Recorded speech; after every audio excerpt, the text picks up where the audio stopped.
بے شک 2 کرو، ثلاثہ 3 کرو، رباع 4 2 3 4 تک امتی کو اجازت ہے۔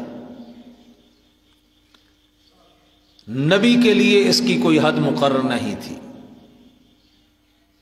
نبی کے لیے جتنی بھی شادیاں کرنا چاہتا اللہ کی طرف سے اجازت تھی، لیکن حضور نے 11 شادیاں کی، 2 آپ کی زندگی میں انتقال کر گئیں، حضرت خدیجہ اور حضرت زینب بنت خزیمہ، اور 9 شادیاں 9 بیویاں وہ آپ کی وفات تک آپ کے پاس تھی۔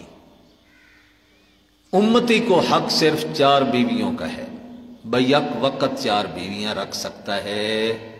اگر کوئی ایک فوت ہو جائے یا کسی کو طلاق دے دے، اس کے بعد پھر اس کی جگہ پر آگے اور بھی کر سکتا ہے، 4 سے زیادہ نہیں۔ فَإِنْ خِفْتُمْ أَلَّا تَعْدِلُوا فَوَاحِدَةً، لیکن یہ بھی ساتھ بتلا دیا کہ اگر ایک سے زیادہ کرنی ہے تو انصاف کرنا ہوگا، برابری والا سلوک کرنا ہوگا سب کے ساتھ۔ وَإِنْ خِفْتُمْ أَلَّا تَعْدِلُوا، اور اگر تمہیں خوف ہو کہ تم عدل نہ کر سکو، برابری نہ کر سکو، تو فَوَاحِدَةً، پھر 1، پھر 2 3 4 کی اجازت نہیں ہے۔ او ما ملکت ایمانکم، یا لونڈیاں، ایک بیوی ہو، لونڈیاں ان کی کوئی تعداد نہیں ہے۔ یہ لونڈیاں اس وقت وہ تھیں کہ اسلامی شرعی طریقوں کے مطابق جہاد ہو، اور کافروں کی جو عورتیں پھر اس جہاد میں مسلمانوں کے قبضے میں آتی تو وہ کمانڈر ان کو تقسیم کر دیتا فوجیوں میں، اور وہ لونڈی بغیر نکاح کے بھی استعمال کرنا، گھر میں رکھنا، حتیٰ کہ ان سے جماع کرنا بھی جائز ہوتا۔ یہ ہے او ما ملکت ایمانکم، اس کی کوئی تعداد مقرر نہیں ہے، 10 لونڈیاں ہیں، 20 ہیں، 30 ہیں، 50 ہیں، ان کو بیچو، ان کو رکھو، ان سے خدمت لو، ان سے جماع کرو، سب کچھ جائز۔ ذالک ادنا اللہ تعولوا، اس سے یہ ہوگا کہ تم گناہ میں نہیں پڑو گے، وبال میں نہیں آؤ گے، تکلیف نہیں ہوگی، چونکہ مساوات حرہ آزاد عورتوں سے جن سے نکاح کیا جاتا ہے ان میں برابری ہے، لونڈی اور آزاد عورت منکوحہ کے اندر کوئی برابری نہیں ہوتی۔ وَآتُوا النِّسَاءَ صَدُقَاتِهِنَّ نِحْلَةً، تیسرا حکم، عورتوں کو مہر نہیں دیتے تھے، نکاح تو کر لیتے، مہر دبا جاتے، یہ عورت کا حق ہے۔ تو فرمایا 2 اپنی بیویوں کو ان کے مہر، صدقات، صدقہ کی جمع ہے، اور ان کو مہر ادا کرو، نحلتن، خوشی سے، خوشی سے جتنا مہر باندھا گیا ہے عقد نکاح میں وہ ان کی ادائیگی کرو۔ ہاں اس کی اجازت دی گئی اگر وقتی طور پر نہیں ہے بعد میں دے دینا، لیکن بالکل نہ دینا یہ جاہلیت کا طور طریقہ تھا، یہ جائز نہیں ہے۔ فَإِن طِبْنَ لَكُمْ عَنْ شَيْءٍ مِّنْهُ نَفْسًا، اگر وہ عورتیں اپنی خوشی سے اس مہر میں سے کچھ معاف کر دیں، کچھ ہدیہ دے دیں، تمہیں آدھا مہر معاف کر دیں، 1/3 معاف کر دیں، 1/4 معاف کر دیں، فَكُلُوهُ هَنِيئًا مَرِيئًا، اس کو مزے سے کھاؤ، اب وہ اس کی معافی کے بعد تمہارے لیے حلال ہے، لیکن اپنی مرضی سے تم دبا جاؤ اور مہر ادا نہ کرو، یہ تمہارے لیے جائز نہیں ہے۔ چوتھا حکم، وَلَا تُؤْتُوا السُّفَهَاءَ أَمْوَالَكُمُ الَّتِي جَعَلَ اللَّهُ لَكُمْ قِيَامًا وَارْزُقُوهُمْ فِيهَا وَاكْسُوهُمْ وَقُولُوا لَهُمْ قَوْلًا مَّعْرُوفًا، اور مت دو تم بے وقوفوں کو ان کے مال، یعنی جن یتیموں کی کفالت کر رہے تھے، اگر وہ پوری عقل نہیں رکھتے تو جب تک پوری عقل کے مالک نہ بن جائیں، بالغ ہونے کے بعد عقل کامل ان میں نہ آ جائے، اپنے مال کو سنبھالنے کی اور حفاظت کی اہلیت نہ پیدا ہو جائے، اس وقت تک ان کا مال ان کے سپرد نہ کرو۔ کیوں؟ بے سمجھ ہے، مال اڑا دیں گے، ضائع کر دیں گے، فضولیات میں ضائع کر دیں گے۔ تو ان کی وقتاً فوقتاً آزمائش کرتے رہو، یعنی ان کا امتحان لیتے رہو۔ کبھی ابتدا میں یہ ہوا 10 20 40 روپے دیے، جاؤ یہ فلاں چیز خرید کے لے آؤ۔ اب تو اگر وہ وہی چیز خرید کے لے آتا ہے اور جتنے کی چیز ہے اتنے ہی پیسے دے کے آتا ہے، سمجھ لو کہ یہ عقل مند ہے۔ لیکن چیز ہو 10 روپے کی اور وہ 50 روپے دے کے آ گیا، کسی نے ان کے ساتھ بددیانتی کر لی بچہ سمجھ کر، اب سمجھو کہ ابھی تک یہ بے وقوف ہے۔ جیسے 10 کی چیز 50 بھر کے آیا، تو اسی طرح اب اگر ہم ان کو مال ان کے سپرد کریں گے، جیسے یہاں پر مال ضائع کر کے آیا ہے، یہ اپنا مال بھی ضائع کر دیں۔ وَلَا تُؤْتُوا السُّفَهَاءَ أَمْوَالَكُمُ الَّتِي جَعَلَ اللَّهُ لَكُمْ قِيَامًا، مت دو ان بے وقوفوں کو ان کا مال، جبکہ وہ مال جس کے اوپر اللہ نے تمہیں نگران بنایا۔ الَّتِي جَعَلَ اللَّهُ لَكُمْ قِيَامًا، اللہ نے تمہیں نگران بنایا، وہ مال ان کے سپرد نہیں کرنا۔ وَارْزُقُوهُمْ فِيهَا، ہاں بوقت ضرورت اس میں سے ان کو روزی کھلانی ہے، ان کی خوراک کا بندوبست کرتے رہنا ہے، کیونکہ یہ کفیل کے ذمہ واجب نہیں کہ ایک وہ کفالت بھی کرے تو مال بھی اپنے چو کھلاوے۔ یہ اس وقت ہے جب کہ اس کا وراثت میں کوئی مال نہ ہو، پھر اپنی طرف سے اس پر احسان کرے، اللہ اس کو اجر دیں گے۔ لیکن اگر اس نے وراثت میں مال حاصل کیا ہے اپنے باپ کا، تو پھر اسی کے مال میں سے اس کا روٹی پانی کا خرچہ کرتے رہنا۔ وَاكْسُوهُمْ، اور ان کے کپڑے بھی ان کو پہناؤ۔ وَقُولُوا لَهُمْ قَوْلًا مَعْرُوفًا، اور ان کو بات کرو نرم نرم۔ کیا؟ جب وہ بالغ ہو جائیں اور کہیں اب ہمارا مال ہمارے سپرد کر دو، تو سختی نہیں کرنی، ان کو کہنا بیٹا تیرا ہی مال ہے اور محفوظ ہے، اور اگر تو ابھی لے گا تو ضائع کر بیٹھے گا۔ بڑے پیار سے نرمی سے ان کو سمجھاتے رہنا ہے، تاکہ ان کو اپنے نفع نقصان کا ادراک اور احساس ہوتا رہے۔ وَابْتَلُوا الْيَتَامَىٰ حَتَّىٰ إِذَا بَلَغُوا النِّكَاحَ، یہ اسی مسئلے سے متعلق ہے، یعنی جو مال دینا ہے تو مال اس وقت دینا ہے جب وہ بے وقوفی اور حماقت ختم کر لیں اپنی۔ جب تک بے وقوف ہیں، پوری عقل نہیں رکھتے، مال مت دو، اور ان کی آزمائش کرتے رہو۔ جیسے ابھی میں نے مثال دی، ان کو وقتاً فوقتاً کوئی چیز خریدنے کے لیے بھیجو، جب تک تو گھاٹا برداشت کر کے آئیں تو اس وقت سمجھو اس کی عقل کامل نہیں ہے، مت دو۔ ہاں جس وقت سمجھو کہ وہ چیز پوری پوری خرید کے لے آئے، پیسے بھی پورے دے کے آئے، زیادہ نہیں دے کے آئے، اس وقت پھر سمجھو کہ اب یہ سمجھدار بن چکے۔ وَابْتَلُوا الْيَتَامَىٰ، ان یتیموں کی آزمائش کرتے رہو، حتیٰ اذا بلغوا النکاح، یہاں تک کہ یہ نکاح کی مدت کو پہنچ جائیں، یعنی بالغ ہو جائیں۔ فَإِنْ آنَسْتُم مِّنْهُمْ رُشْدًا، اور اگر محسوس کرتے ہو تم ان کے اندر بھلائی، یعنی عقل، سمجھ، فہم، جب یہ محسوس کرو کہ اب یہ عقل فہم والے ہو چکے، فَادْفَعُوا إِلَيْهِمْ أَمْوَالَهُمْ، تو پھر ان کا مال ان کے سپرد کر دینا۔ وَلَا تَأْكُلُوهَا إِسْرَافًا وَبِدَارًا أَن يَكْبَرُوا، اور مت کھانا اس کو اسراف فضول خرچی کر کے، وَبِدَارًا مبادرت سے ہے جلدی جلدی، بادر یبادر مبادرتاً وبداراً، باب مفعلہ کا مصدر ہے یہ، بداراً جلدی جلدی کر کے، ان یکبروا، کہ یہ تو بڑے بڑے ہوتے جا رہے ہیں، ابھی تھوڑے دنوں کے بعد یہ بالغ ہو جائے گا، تو اس کے بعد تو یہ کہے گا کہ میرا مال میرے سپرد کرو، اس لیے اس سے پہلے جتنا کھا سکتا ہوں کھا لو۔ فرمایا نہ، ان کے بالغ ہونے سے پہلے پہلے جلدی جلدی مال مت کھانے کی کوشش کرو۔ وَمَنْ كَانَ غَنِيًّا فَلْيَسْتَعْفِفْ، جو غنی اور مالدار ہے خود وہ تو بچے ان کے مال کھانے سے۔ وَمَنْ كَانَ فَقِيرًا، اور جو خود غریب ہے کفیل، فَلْيَأْكُلْ بِالْمَعْرُوفِ، تو وہ کھا سکتا ہے مال لیکن معروف طریقے سے۔ معروف کا مطلب کیا؟ کہ وہ کھائے لیکن ادھار کے طور پہ۔ آج اگر اس کے اپنے گھر میں آٹا نہیں ہے اور یتیم کا آٹا پڑا ہے تو وہ تول کے 1 کلو 2 کلو جتنی ضرورت ہے وہ لے لے اور اپنا وقتی گزارا کر لے، اور جب اس کے اپنے پاس آٹا آ جائے تو اتنا 2 کلو تول کے اس کے آٹے میں واپس رکھ دے۔ یہ مطلب ہے فَلْيَأْكُلْ بِالْمَعْرُوفِ فَإِذَا دَفَعْتُمْ إِلَيْهِمْ أَمْوَالَهُمْ، اور جب تم سپرد کرو ان کو ان کا مال، فَأَشْهِدُوا عَلَيْهِمْ، گواہ بنا لو۔ کیوں؟ وہ تو بے سمجھ ہیں۔ آج تم نے اگرچہ سارا مال دے دیا، ان کے سپرد کر دیا، کل کو کسی نے ان کی عقل خراب کر ڈالی، کوئی ان کو ورغلائے، وہ تیرا تو اتنا زیادہ مال تھا اور یہ سارا ہڑپ کر گیا، تجھے تھوڑا سا دے دیا۔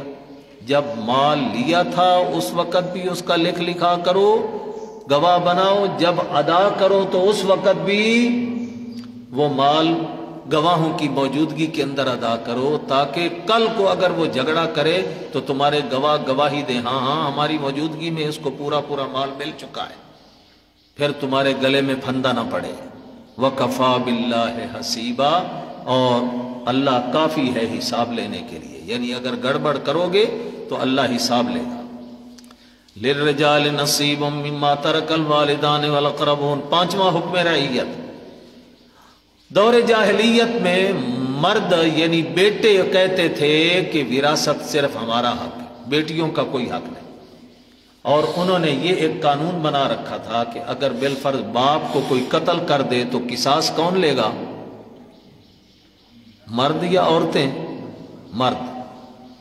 تو کہتے قصاص ہم لیں اور وراثت تم لے جاؤ؟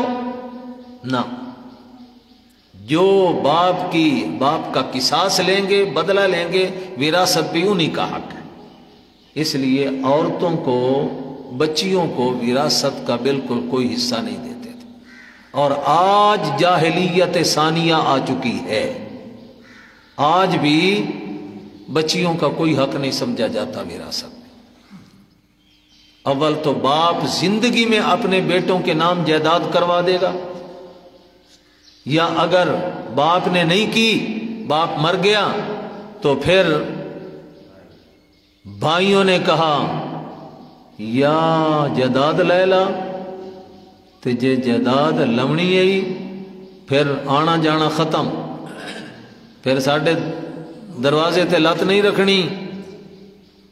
اب بہن بیچاری کہتی ہے میں اپنے بھائی کا دروازہ چھوڑ دوں جائیداد کی وجہ سے؟ نہیں، براوا مال لے ون، زمین لے ون، پر مینوں اپنے دروازے تو روک نہیں۔ یہ جاہلیت ثانیہ ہے، تو قرآن نے اس کا بھی سد باب کیا، للرجال نصیب مما ترک الوالدان والاقربون، مردوں کو بھی حصہ ملے گا جو والدین یا رشتہ دار چھوڑ کر مرے، وللنساء نصیب مما ترک الوالدان والاقربون، اور عورتوں کو بھی حصہ ملے گا جو کچھ والدین چھوڑ کر مرے یا رشتہ دار مرے، مما قل منہ او کثر، چاہے وہ تھوڑا ہو یا زیادہ مال ہو، بہرحال بیٹیوں کو بھی حصہ ملنا چاہیے، نصیبا مفروضا، اور یہ حصہ ہے اللہ کی طرف سے مقرر۔ السلام علیکم۔ میں حالت ہے تو سبق پڑھا رہا، میں 11 بجے چل سا،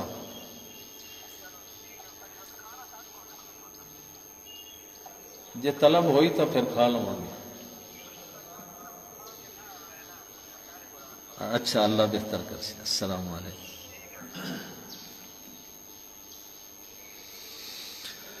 نصیبا مفروضا، اور یہ کتنا حصہ ہوگا؟ جو شریعت میں مقرر ہے، یعنی وراثت میں جتنا حصہ ان کا شریعت نے بتایا وہ اتنا حصہ ان کو ملے گا، اور وہ کتنا بتایا؟ للذکر مثل حظ الانثیین، یعنی 2 بیٹیوں کا حصہ 1 بیٹے کے برابر ہوگا، بیٹے سے آدھا حصہ بیٹی کا ہوگا۔ وَإِذَا حَضَرَ الْقِسْمَةَ أُولُو الْقُرْبَى وَالْيَتَامَى وَالْمَسَاكِينُ فَارْزُقُوهُم مِّنْهُ وَقُولُوا لَهُمْ قَوْلًا مَّعْرُوفًا، اور جائیداد کی تقسیم کے وقت اگر حاضر ہو جائیں قریبی رشتہ دار، یتیم، مسکین، تو فَارْزُقُوهُم مِّنْهُ، کچھ ان کو دے کر رخصت کر دو. وقولوا لهم قولا معروفا، اور ان کو معروف اور نرمی سے بات بتلاؤ. وقتی طور پر جائیداد تقسیم نہیں ہوئی، جب تقسیم ہوگی تو تمہیں بلا لیں گے اس وقت میں، جتنا تمہارا حصہ بنے گا وہ بھی دے دیا جائے گا. لیکن یہ جو ابھی کہا گیا فارزقوہم منہ، اس کا مطلب حصہ دینا نہیں ہے، یہ ویسے تھوڑا بہت ان کی دل جوئی کے لیے کچھ نہ کچھ دے دو. اگر وہ غریب اور محتاج ہیں تو ان کو کچھ دے دو. وَلْيَخْشَ الَّذِينَ لَوْ تَرَكُوا مِنْ خَلْفِهِمْ ذُرِّيَّةً ضِعَافًا خَافُوا عَلَيْهِمْ فَلْيَتَّقُوا اللَّهَ وَلْيَقُولُوا قَوْلًا سَدِيدًا. یہ زجر ہے عام لوگوں کے لیے کہ تم یتیموں کے ساتھ نرمی والا سلوک کرنا ہے، اور یہ سوچو اگر تم مرتے اور اپنے مرنے کے بعد اپنی کمزور اولاد چھوڑتے تو کیا سمجھتے تمہاری اولاد کے ساتھ کوئی سختی کرتا تو تمہیں برداشت ہوتی؟ جیسے تم اپنی اولاد پر سختی برداشت نہیں کرتے ہو، نہیں چاہتے ہو کہ ہماری اس اولاد کے ساتھ کوئی سختی کرے، اسی طرح یہ جو چھوٹے بچے یہ بھی تو کسی کی اولاد ہے، ان کو بھی اپنے اوپر قیاس کر لو، ان کے ساتھ بھی تنگی ترشی والی باتیں کر کے جھڑکنا نہیں بلکہ نرمی کے ساتھ ان کے ساتھ پیش آنا ہے. وَلْيَخْشَ الَّذِينَ، اور چاہیے کہ ڈریں وہ لوگ، لَوْ تَرَكُوا مِنْ خَلْفِهِمْ ذُرِّيَّةً ضِعَافًا، اگر وہ چھوڑتے ہیں اپنے بعد میں کمزور اولاد، خافوا علیہم، تو وہ ان پر خوف کریں گے کہ ان کے ساتھ سختی نہ ہو. تو جب اپنی اولادوں کے ساتھ وہ یہ سختی برداشت نہیں کرتے تو دوسروں کی اولاد کے ساتھ بھی تمہیں سختی نہیں کرنی چاہیے. فَلْيَتَّقُوا اللَّهَ، چاہیے کہ اللہ سے ڈرتے رہیں. وَلْيَقُولُوا قَوْلًا سَدِيدًا، اور سیدھی سیدھی یعنی بڑی اچھی انداز میں ان کو سمجھا کر رخصت کریں. جھڑکنا اور گالی دینا یہ درست نہیں ہے. ان الذین یاکلون اموال الیتامی ظلما، اس کا تعلق پیچھے مال یتیم والے حکم کے ساتھ ہے. یعنی اللہ تعالیٰ نے فرمایا ان کا مال ان کے سپرد کرو اور کھاؤ نہیں. اگر کوئی کھائے گا تو سن لو وعید اس کی، ان الذین یاکلون اموال الیتامی ظلما، بے شک وہ لوگ جو اپنا مال کھاتے ہیں، جو مال کھاتے ہیں یتیموں کا ظلم کے ساتھ، انما یاکلون فی بطونہم نارا، تو وہ تو سمجھے ہم اپنے پیٹوں میں آگ بھر رہے ہیں، وہ اپنے پیٹوں میں جہنم کی آگ بھر رہے ہیں، مال نہیں کھا رہے. اس لیے اپنے پیٹوں کو آگ سے بچاؤ. وَسَيَصْلَوْنَ سَعِيرًا، اور یہ گریں گے اس میں بھڑکتی ہوئی آگ میں. وَسَيَصْلَوْنَ سَعِيرًا، اگر بغیر توبہ کے مر گئے اور یتیموں کا مال کھاتے کھاتے انہوں نے زندگی برباد کر ڈالی، مریں گے تو سیدھا بھڑکتی ہوئی آگ میں گریں گے. آگے وراثت کا رکوع ہے تو انشاءاللہ یہ اگلے سبق میں آؤں گا انشاءاللہ. سبحان ربک رب العزت والمرسلین والحمد للہ رب العالمین. اللہم صل علی آلہ وصحبہ وسلم. ثناء